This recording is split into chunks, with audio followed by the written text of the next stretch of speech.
Today, Grandpa has a new special tale to share, one filled with magic, adventure, and a touch of wonder. The Goggles of Time.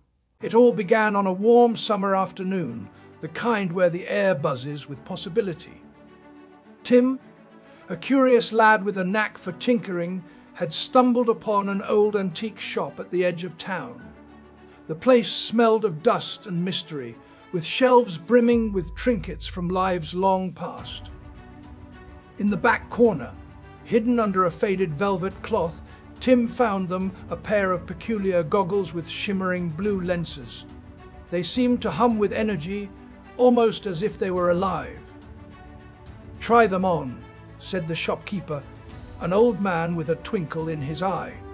"You might just see the world in a new light." But Tim didn't need to be told twice.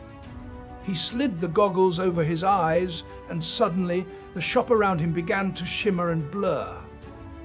Before he could even say, "What's going on?"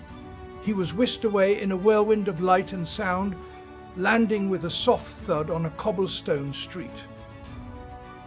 Looking up, he saw a man with wild hair scribbling equations on a chalkboard in the middle of a park.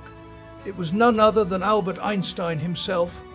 Tim approached cautiously, the goggles still perched on his nose. "Excuse me, sir," he ventured. Einstein turned, his face breaking into a curious smile. "Ah, you look like someone with questions. Come, join me." For the next hour, Tim and Einstein talked about relativity. Einstein explained how time was not a rigid thing, but a flowing river, bending and twisting under the influence of gravity and speed. Tim's eyes widened as he imagined rockets zipping through space, clocks ticking slower on faraway planets.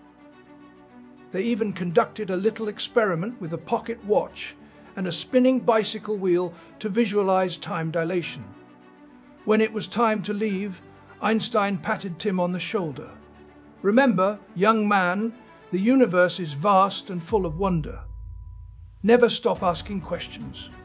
With a turn of a knob on the goggles, Tim was back in the antique shop, the shopkeeper smiling knowingly. "So," the old man said, "what did you learn?" Tim grinned. "That time isn't what we think it is, and that curiosity can take you anywhere."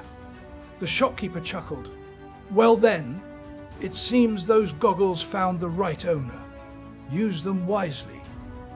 And so began Tim's adventures through time, each journey a step into the boundless wonders of history and science. Thanks for joining me on this magical adventure, friends. Keep dreaming and believing in the magic around you. Good night and sweet dreams.